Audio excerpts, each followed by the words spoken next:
I woke up to an eerie silence. It felt wrong, like the calm before a storm. Normally, by this hour on Thanksgiving, the house would be alive with the sound of Mom's frantic cooking, the clattering of pots and pans in the kitchen, and the TV blaring with the Macy's parade. Too loud as Dad pretended to be interested. But none of that. No sounds. No chaos. Just silence. I rubbed my eyes, trying to shake off the fog of sleep, and dragged myself out of bed. The floor was cold against my bare feet as I shuffled down the hallway. "Mom, Dad," I called out, my voice strange in the stillness. A knot forming in my stomach. Nothing. I moved toward the kitchen, stepping carefully past the empty rooms. My coffee mug from last night was still sitting in the sink, the only sign that anyone had been here at all. The kitchen spotless. No turkey on the counter. No cranberry sauce or stuffing prep. Nothing. I walked to the front window and peeked through the curtain. The driveway was empty. All the cars were gone: Mom's sedan, Dad's old truck, Corbin's Jeep, even the SUV I'd filled with gas yesterday for the drive to Uncle Robert's. I stared at the empty driveway, my mind racing. A wild thought flickered through me. Maybe they went to grab some last-minute groceries. But the house didn't feel like they'd just stepped out. It felt abandoned. I grabbed my phone and checked it. No messages. No missed calls. Nothing. Not even a simple, "Hey, we'll be a little late." I dialed Mom's number. It rang once, twice, and then went straight to voicemail. I tried Dad's. Same. Corbin's. Sloane's. Even Uncle Robert's number. All of them gone. I froze, the weight of the silence settling over me. Then I remembered. Last night, Rhett had borrowed my phone, needing to check the score. "Hey, sis, can I borrow your phone? Mine's dead." He hadn't charged it, as usual. I handed it over, thinking nothing of it. Clever, but not clever enough. He'd deleted the contacts, but didn't block the numbers. I still had the call history.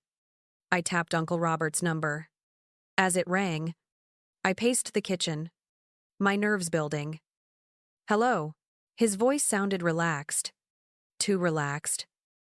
"Uncle Robert. Where is everyone?" I asked, trying to keep my voice steady. A pause. "Krista, oh, you're still home."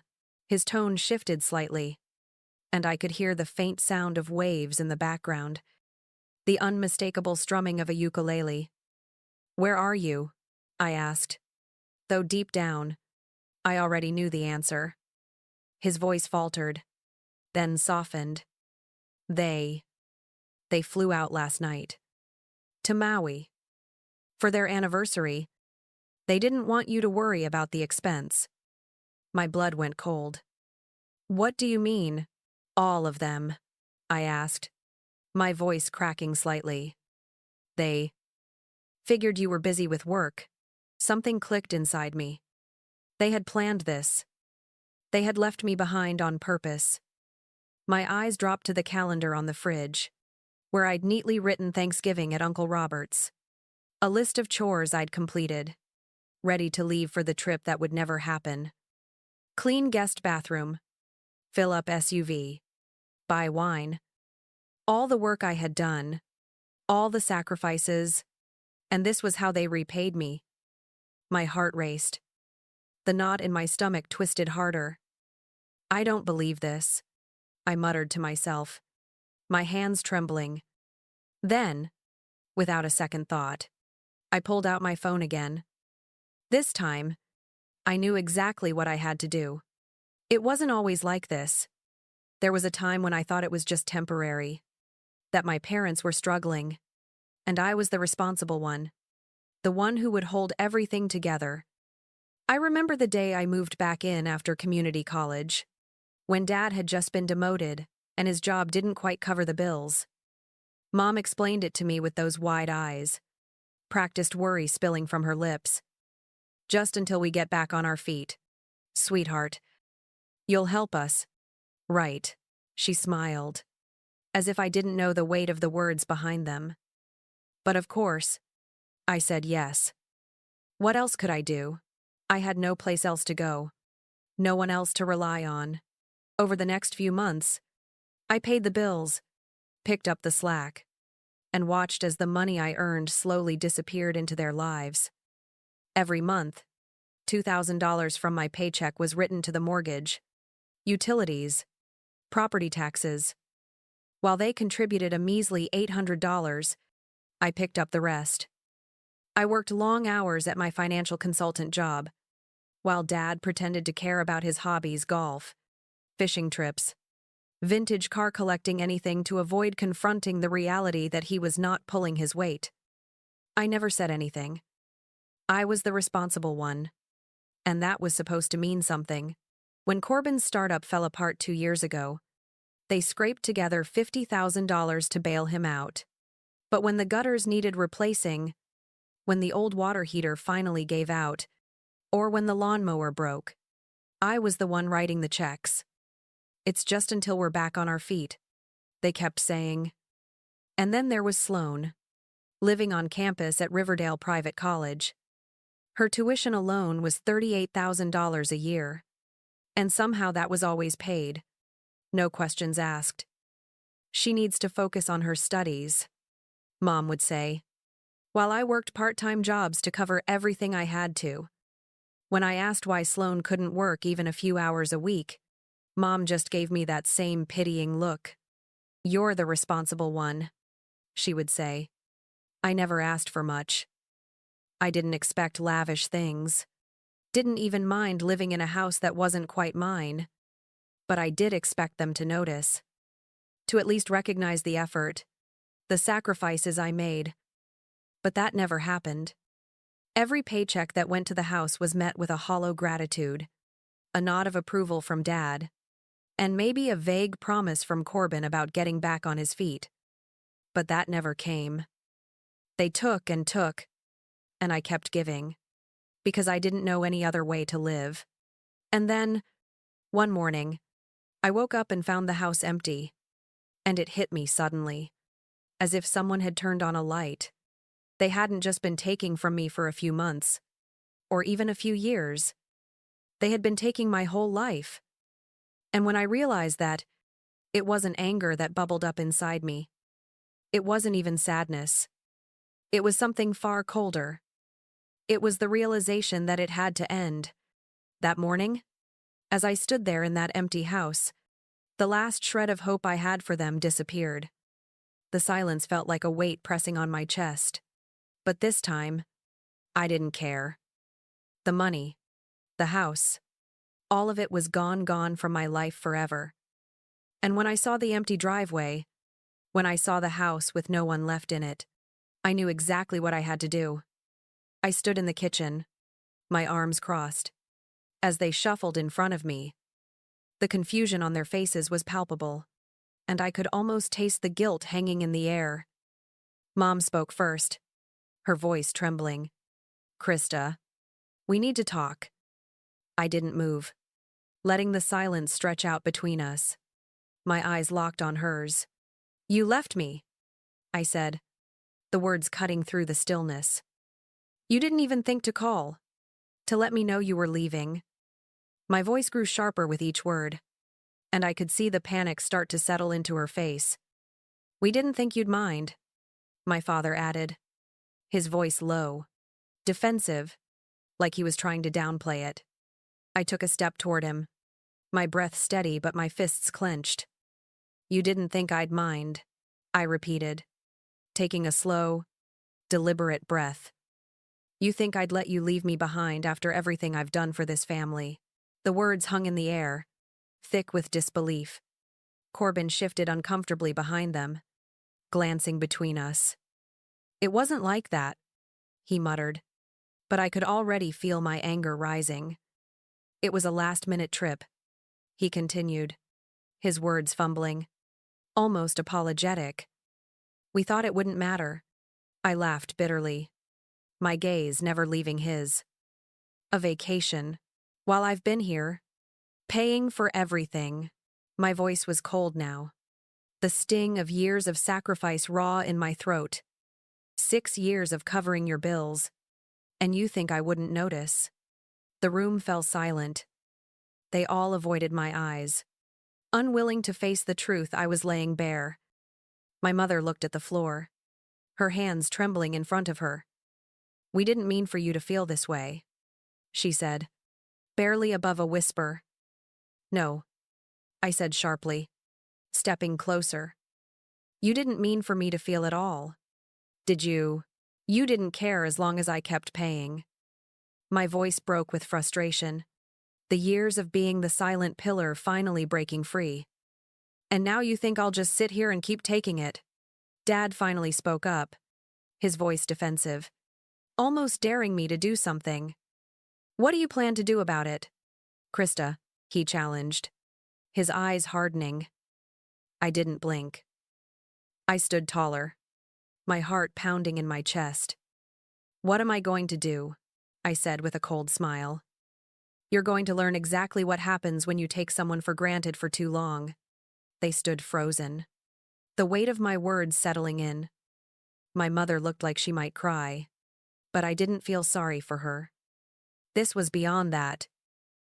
I'm done, I said, the finality in my voice hanging in the air like a verdict. For a moment, no one moved, the room thick with the silence of what was to come. But I wasn't scared anymore. Finally, I had the upper hand. I'm taking everything back, I said, each word ringing clear. And you'll never take from me again. The moment the door slammed shut behind them, I knew it was time to act. The anger had simmered in me for too long, but now it was replaced by something colder determination. I walked to my office, the small, cluttered room that no one else ever bothered to enter. The faint sound of the ticking clock in the corner was the only thing that kept me grounded as I opened my filing cabinet.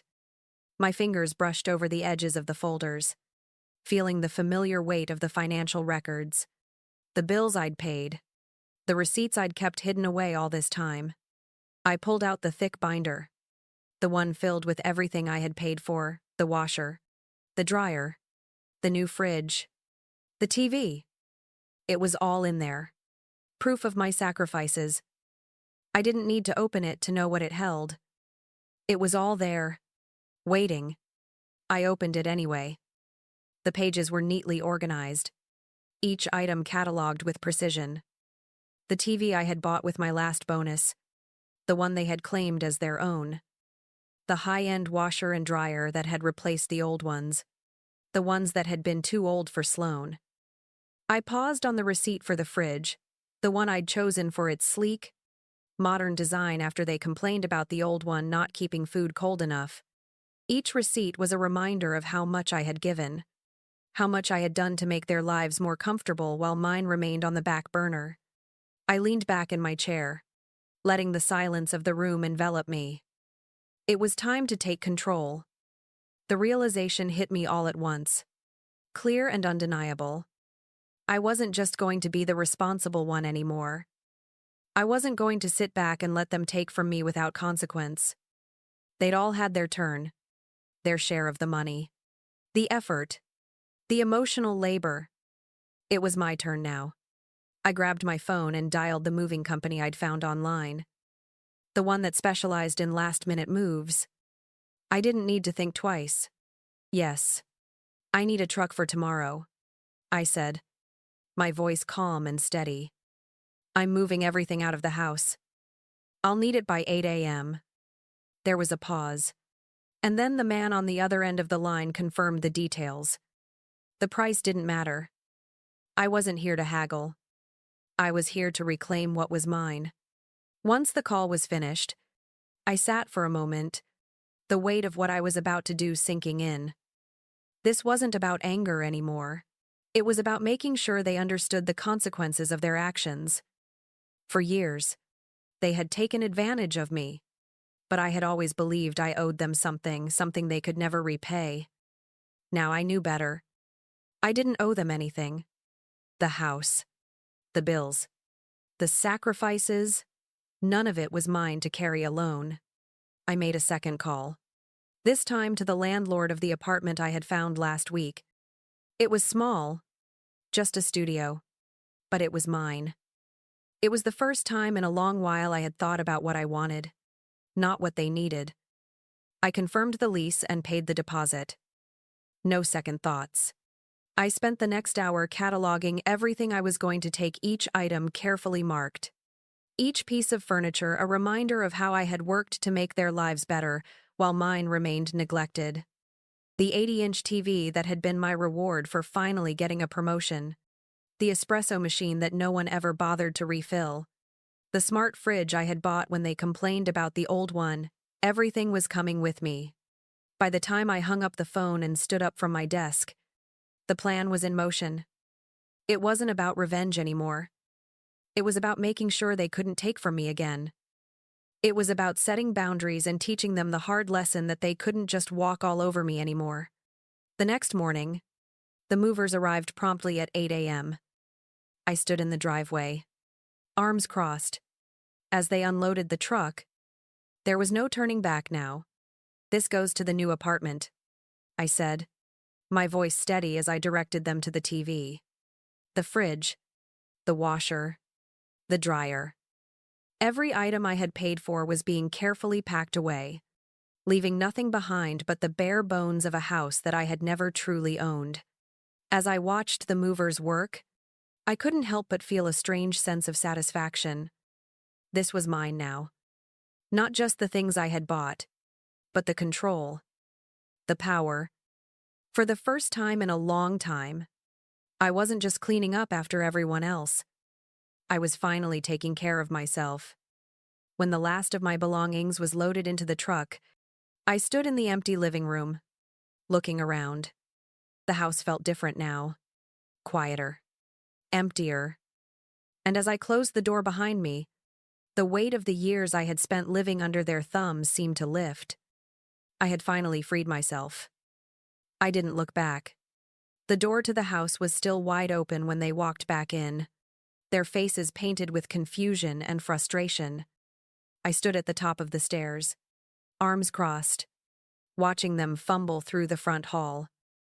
The moment they realized the house was empty, the realization hit them. I didn't even need to say anything. Mark stood frozen for a moment before turning to my mother, his voice low. "Where's everything? What the hell happened?" His words hung in the air like a sharp slap. Brenda's eyes darted around the room as if expecting the house to magically fill back up with all their stuff. She looked back at Mark, her voice trembling as she said, "What do you mean?" "The fridge. The washer. Where did everything go?" I could see the panic creeping into her expression. But I didn't care. I wasn't here to feel sorry for them anymore. Without a word, I walked down the stairs slowly, making my way into the living room, where the empty walls stood like a testament to my freedom. Mark was still pacing, muttering under his breath. "This isn't happening. This is our house. We paid for this." His words were nothing but hollow echoes now, empty like the rooms around us. "We've given you everything," he added, his voice rising. "And this is how you repay us." I stopped in the doorway, meeting his eyes for the first time. "Repay you?" I asked, my voice calm, colder than I felt. "You think you've given me anything?" I let the words hang between us for a moment. "For 6 years, I've paid your bills, fixed your problems. And what did I get in return? Nothing. You took everything I gave, and you expected me to keep giving." I could see his jaw tighten, his hands balling into fists at his sides. But he didn't respond. Brenda, now standing in the corner, her face pale, tried to step forward, but her voice cracked as she spoke. "You can't just take everything. We need those things, Krista. Those were meant for the family. You can't do this." Her words were weak, desperate, as if they could somehow undo the truth I had just laid out. I looked at her, feeling nothing but cold indifference. "You left me behind," I said, my tone never wavering. "You took everything for granted. You thought you could just keep using me, and I'd never notice." Well, I noticed. I walked closer, stepping into their space, and for the first time in years, I felt like I had the upper hand. "So, here we are," I said, my gaze flicking between them. "You wanted to take from me. You'll see exactly what happens when someone finally decides to take control." Corbin, who had been silent up until that point, stepped forward, his voice loud, defensive. "What's wrong with you, Krista?" he demanded, eyes wide with disbelief. "Why are you acting like this? You can't just leave us high and dry." I could see the frustration in his eyes, but it was nothing compared to what I felt. I took a deep breath, letting the silence settle in before I answered. "High and dry," I echoed, my lips curling into a cold smile. "Do you know what it's like to be the one left holding everything together for years? I'm the one who worked, the one who paid. You don't get to act surprised now." I let the words hit him, watching the realization dawn on his face. "Dad? Why is she doing this?" Sloane's voice rang out, and I could hear the desperation in her tone as she joined the conversation. She was standing at the doorway, her arms crossed over her chest, her eyes narrowed. I could see it in her eyes. She was still trying to make sense of everything, still trying to believe that I was somehow in the wrong. "You always took care of everything for us," she said, voice breaking. "We didn't know you felt this way." I took a step closer to her, feeling a sudden rush of bitterness. "You never cared to know," I shot back. "You never asked how I felt, how much I was giving up. You just took, and now you think you have the right to tell me what to do."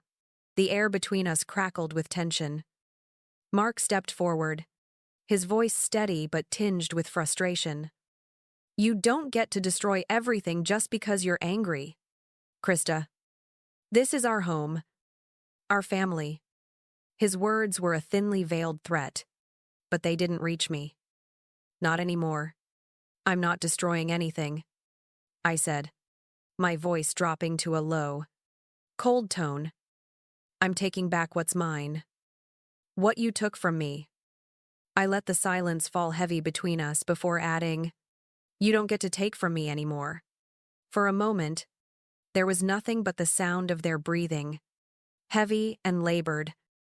Mark's face had turned red, his fists clenched at his sides, but he didn't move. I didn't need him to. The look in his eyes told me everything. He realized, just as I had, that things had changed. "Don't think you're going to get away with this," Corbin muttered, his voice low and seething. "We'll take you to court." I smiled, the coldness in me seeping out. "Try me," I said, my voice a razor-sharp whisper. "You'll find out that things don't always go your way." And just like that, the tension broke. They didn't know what to do with me anymore.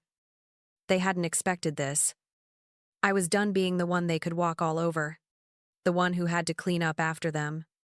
I was taking control now, and there was nothing they could say that would change it. The house felt even emptier now that I had finally done what I needed to. The movers had come and gone. The walls were bare, and there was nothing left to remind me of the years I had spent holding everything together for them. I didn't feel the rush of relief I thought I would, just a deep, heavy silence that pressed in around me. Then, just as I was about to close the door behind me for good, the phone buzzed in my pocket. It was from my mom. I took a long, steady breath before answering, already knowing what she'd say. "Krista, we need to talk," she said, her voice shaky, full of that practiced worry she'd always had. I didn't respond right away. Just let the silence stretch between us until she broke it again. pleading. Please. Honey, don't do this. We need you. Come home. Come home. I laughed, the sound bitter in my throat. You think I can just come back after everything? I took a step back, leaning against the doorframe as I watched the empty street in front of me. You left me behind. Mom. You and Dad. You just took everything. And I was supposed to what? Keep paying your bills and pretending nothing was wrong. She was silent for a long moment. I could almost hear her scrambling for the right words, trying to come up with something that would pull me back into their world. Krista, it was a mistake. Okay. We thought you wouldn't mind. We didn't want to burden you. You always take care of everything. Always have. Her voice faltered, then dropped. We thought you'd understand. I understood perfectly, I replied, the words sharp as they left my mouth. I understood that you'd take and take until there was nothing left, until I was completely drained. And I would have just kept giving. Wouldn't I? Because you know what? I'm the responsible one. The one who's supposed to be the backbone of this family. But I'm done. Krista. Please. Her voice cracked, like it might break into sobs. We didn't know you felt this way. We didn't think. No. I cut her off, my voice steely. You didn't think. You never thought about me. You never asked. And now you're here, acting like I owe you something. I don't owe you anything. Mom. Not a damn thing. I heard her take a deep breath, the line going silent for a moment before she spoke again. Her words softer, almost pleading. You can't just take everything, Krista. The fridge, the TV, the washer, that's all part of what we built here together. Her voice was shaky now, and I could hear the strain in her words as she tried to pull me back into their world of entitlement. We built it together, I repeated, a bitter laugh escaping my lips. You think you built anything? You've been living off me for years. And now that I've taken it all back, you want to call it ours. No, Mom. This isn't about what you think you deserve. It's about what I deserve. And I'm finally taking it. Krista, don't do this, she said, the desperation clear in her voice. We're family. This is your home. I shook my head slowly, my grip tightening around the phone. This was never my home. I was just the one paying for it. I was the one keeping the lights on while you all lived your lives. The words felt like poison in my mouth, but they were the truth. I gave everything. And now it's time for you to deal with the consequences of what you've done. So no, I'm not coming home. And I'm not going to help anymore.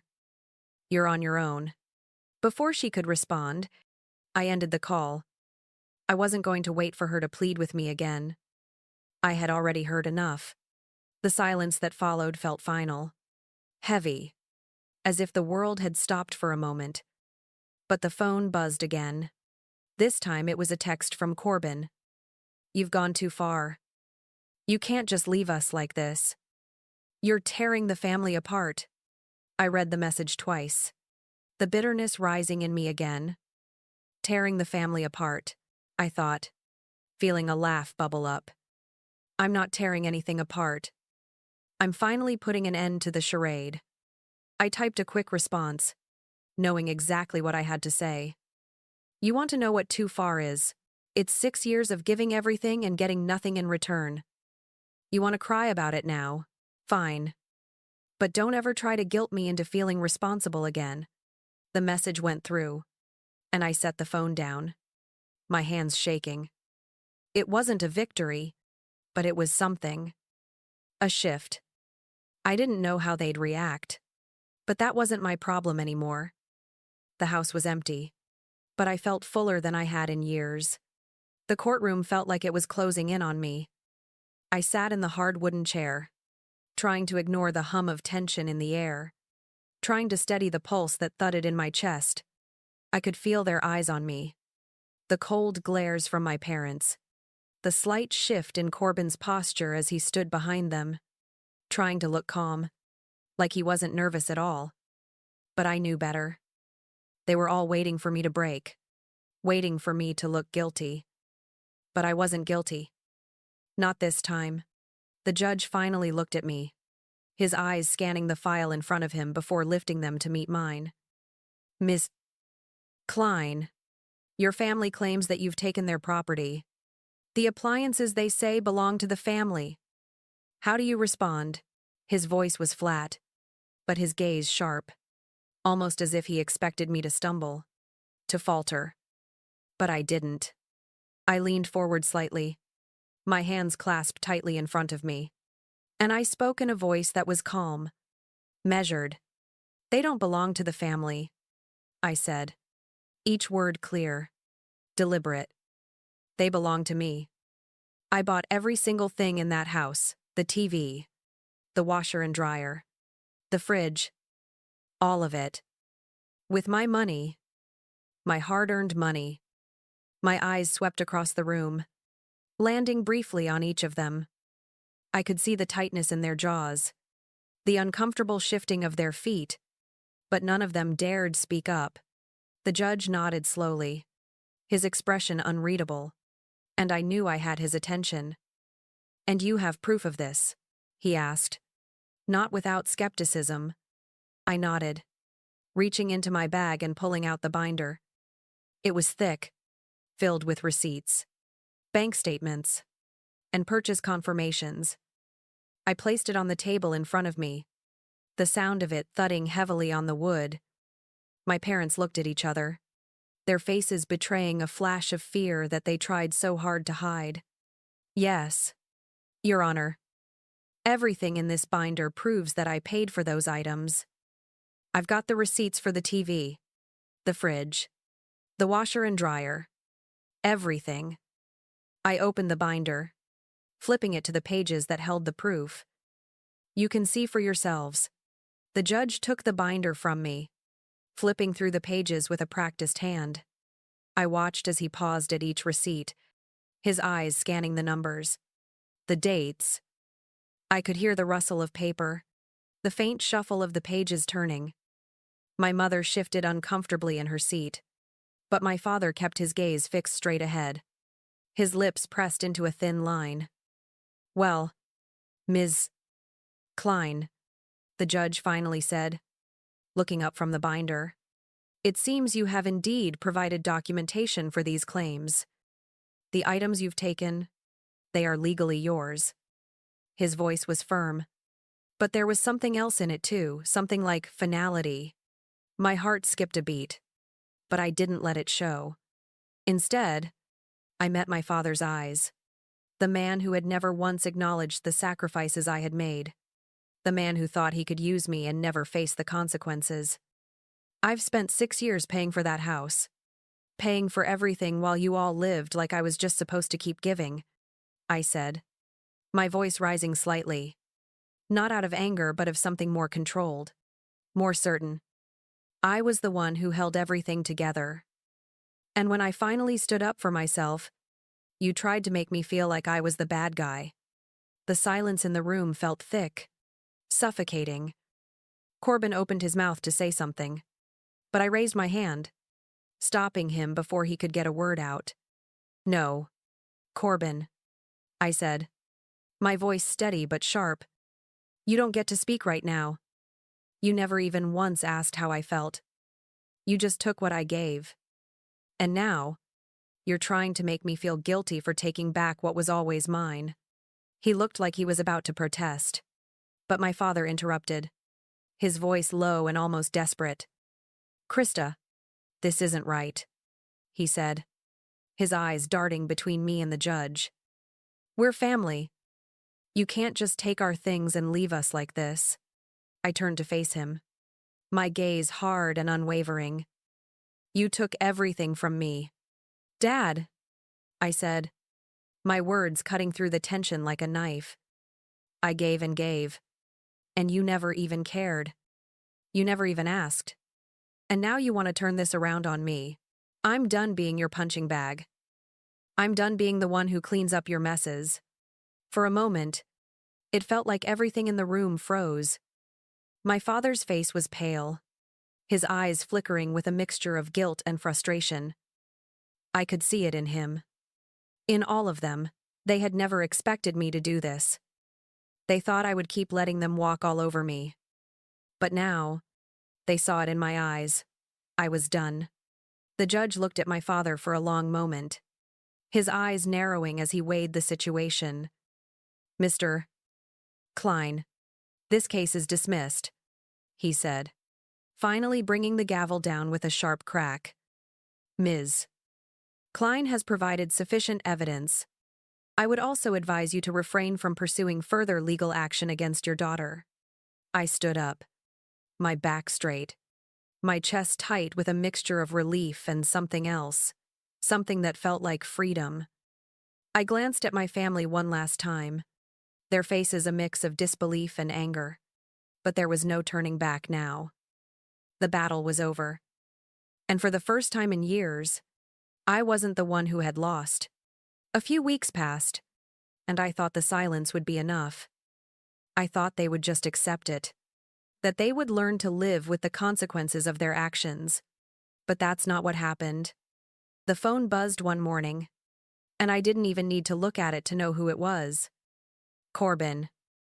I let it ring, letting the weight of the decision hang in the air before I finally answered. You really think this is over? Krista. His voice was a mixture of disbelief and anger. But there was something else too, fear. No, I replied calmly, setting my coffee down on the counter. It's just beginning. Mom's crying every day. You can't do this to her, Corbin continued, his voice rising, as if he could somehow guilt me into caring. I let his words wash over me, but I didn't feel a thing.